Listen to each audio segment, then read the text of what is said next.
Assalamualaikum warahmatullahi wabarakatuh. Pada kesempatan kali ini saya akan mempresentasikan sebuah materi yang berjudul tentang peradaban Islam pada masa Rasulullah periode Mekah. Yang saya hormati dosen pengampu mata kuliah Sejarah Kebudayaan Islam, yaitu Ibu Nani Endri Santi MA.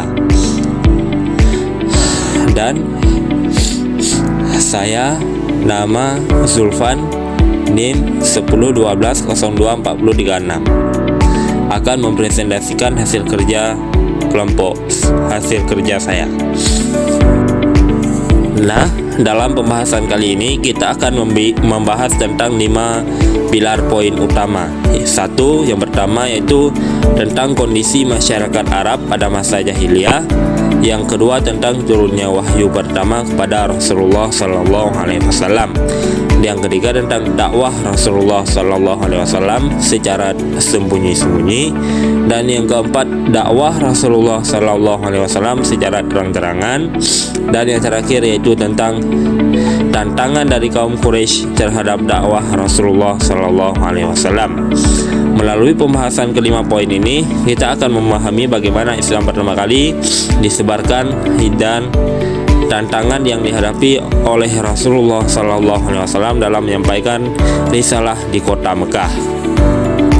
Kondisi masyarakat Arab pada masa jahiliyah.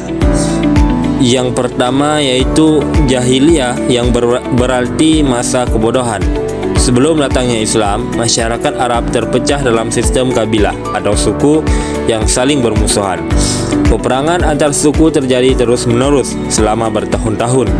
Sistem sosial bersifat patriarki dan kedudukan wanita sangat rendah.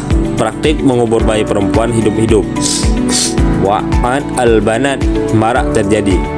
Perbudakan menjadi hal yang lumrah dalam kehidupan sehari-hari, di mana masyarakat Arab pada masa kondisi sosial masa jahiliyah ketika itu mengutamakan keadaan sistem kasta dan kesukuan. Masyarakat Arab terbagi dalam kabilah-kabilah atau suku. Fanatisme kesukuan atau yang disebut dengan asabiyah sangat kuat. Suku Quraisy menduduki posisi tertinggi di Mekah.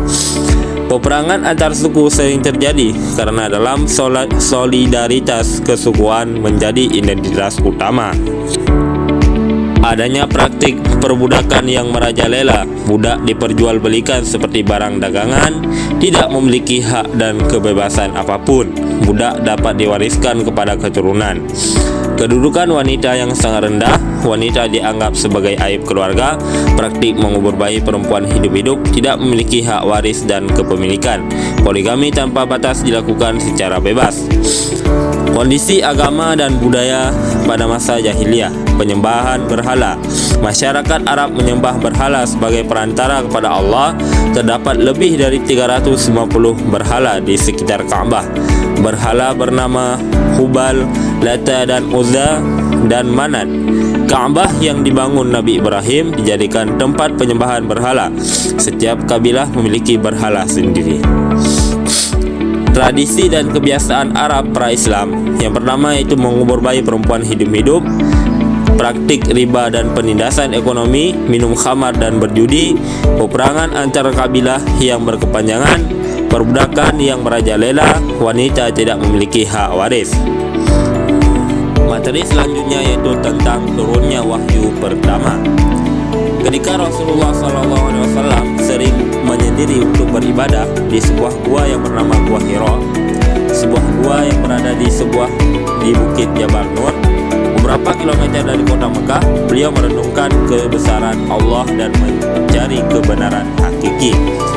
Pada malam ke-17 Ramadan tahun 610 Masehi, ketika Rasulullah berusia 40 tahun, malaikat Jibril datang menyampaikan wahyu pertama dari Allah Subhanahu wa taala. Wahyu pertama yang turun adalah surah Al-Alaq ayat 1-5. Dengan artinya, bacalah dengan menyebut nama Tuhanmu yang menciptakan. Peristiwa ini menandai dimulainya kenabian Muhammad SAW dan tugas dakwah menyebarkan agama Islam kepada seluruh umat manusia. Setelah menerima wahyu, Rasulullah pulang dan dalam keadaan gemetar dan meminta Khadijah untuk menyelimutinya. Khadijah menenangkan dan meyakinkan beliau. Dakwah secara sembunyi-sembunyi. Strategi dakwah awal, yaitu 3 tahun pertama, Rasulullah dakwah dimulai secara rahasia untuk menghindari konflik dengan kaum Quraisy. Sasaran utama adalah keluarga terdekat dan sahabat yang dipercayai. Pengajaran dilakukan di rumah Al-Arqam bin Abi Arqam. Orang-orang yang pertama yang masuk Islam adalah Khadijah, Abu Bakar, Ali bin Abi Thalib, dan Zaid bin Harithah. Abu Bakar berhasil mengajak Utsman bin Affan, Zubair bin Awam, dan Sa'ad bin Abi Waqqas. Jumlah muslim awal mencapai sekitar 40 orang. Ibadah dan pembelajaran dilakukan secara tersembunyi di tempat-tempat terpencil. Dimulai dari keluarga dan sahabat terdekat, Rasulullah SAW memulai dakwah secara sembunyi-sembunyi selama 3 tahun pertama. Beliau mengajak orang-orang terdekat terlebih dahulu, termasuk istri tercinta Khadijah binti Khalid, sepupu Ali bin Abi Thalib, dan sahabat karib yaitu Abu Bakar As-Siddiq. Strategi ini dilakukan untuk menghindari konfrontasi langsung dengan kaum Quraisy. As-sabiqun al-awwalun, pemeluk Islam pertama. Mereka adalah orang-orang pertama yang memeluk Islam: Khadijah, Ali, Zaid bin Harithah, Abu Bakar, serta Utsman bin Affan, Zubair bin Awam, Abdurrahman bin Auf, Sa'ad bin Abi Waqqas, dan Talhah bin Ubaidillah yang diajak Abu Bakar. Selanjutnya tentang dakwah secara terang-terangan. Ketika Rasulullah SAW menerima wahyu di Bukit Safa, setelah 3 tahun berdakwah secara tersembunyi-sembunyi, turunlah ayat Al-Quran surah Asy-Syu'ara ayat 214 yang memerintahkan Rasulullah SAW untuk memperingatkan kerabat-kerabat terdekatnya. Rasulullah kemudian naik ke Bukit Safa dan menyeru seluruh penduduk Mekah untuk berkumpul mendengarkan suaranya.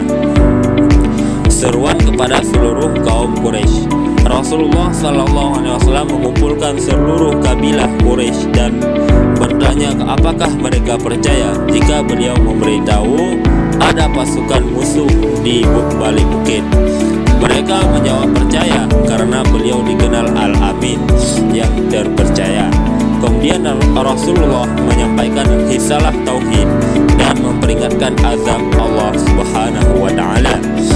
Perkembangan jumlah pemeluk Islam. Meskipun mendapat penolakan keras, dakwah terang-terangan justru menarik banyak orang untuk masuk Islam. Para sahabat seperti Hamzah bin Abdul Muttalib dan Umar bin Khattab memeluk Islam, memberikan kekuatan baru bagi umat muslim di kota Mekah. Materi selanjutnya tentang bentuk-bentuk tantangan daripada kaum Quraisy dan tantangan dari kaum Quraisy. Yang pertama yaitu penghinaan dan ejekan. Rasulullah SAW diejek sebagai orang gila dan tukang sihir. Kaum Quraisy menghina ajaran Islam dan para pengikutnya. Abu Lahab dan istrinya melempar kotoran ke rumah Nabi, penyebaran fitnah dan berita bohong tentang agama Islam. Penyiksaan terhadap kaum muslimin. Bilal bin Rabah disiksa di padang pasir dengan batu panas. Keluarga Yasir disiksa hingga Sumayyah menjadi syahidah pertama. Ammar bin Yasir direndam dalam air dan dibakar. Budak-budak muslim disiksa oleh tuan mereka. Pemboikotan ekonomi dan sosial. Bani Hashim dikucilkan selama 3 tahun di Syi'ib Abi Thalib. Larangan jual beli dan menikah dengan kaum muslimin. Pemutusan hubungan sosial dan pengikut Nabi. Perjanjian pemboikotan ditempel di kota Mekah. Itu adalah bentuk-bentuk penolakan daripada kaum Quraisy untuk tidak menerima Islam di kota Mekah pada masa itu. Perjuangan Rasulullah SAW dalam menyebarkan Islam di kota Mekah penuh dengan tantangan yang berat, dimulai dari dakwah secara sembunyi-sembunyi hingga terang-terangan. Menghadapi penolakan keras dari kaum Quraisy, keteguhan dan kesabaran Rasulullah menjadi teladan bagi umat Islam. Islam berhasil tersebar meski dalam tekanan berat. Hikmah dan pelajaran dari periode Mekah: pentingnya kesabaran dalam menghadapi ujian dan tantangan, kekuatan iman dan tawakal kepada Allah Subhanahu wa Ta'ala, solidaritas dan persaudaraan sama Muslim sangat penting. Dakwah harus dilakukan dengan hikmah dan cara yang baik. Perjuangan membutuhkan pengorbanan dan keteguhan hati. Maka hanya ini yang dapat saya sampaikan. Lebih dan kurang saya mohon maaf kepada Ibu dosen pengampu mata kuliah Sejarah Kebudayaan Islam, yaitu Ibu Nani Endri Santi MA. Wabillahi taufiq wal hidayah. Assalamualaikum warahmatullahi wabarakatuh. Terima kasih.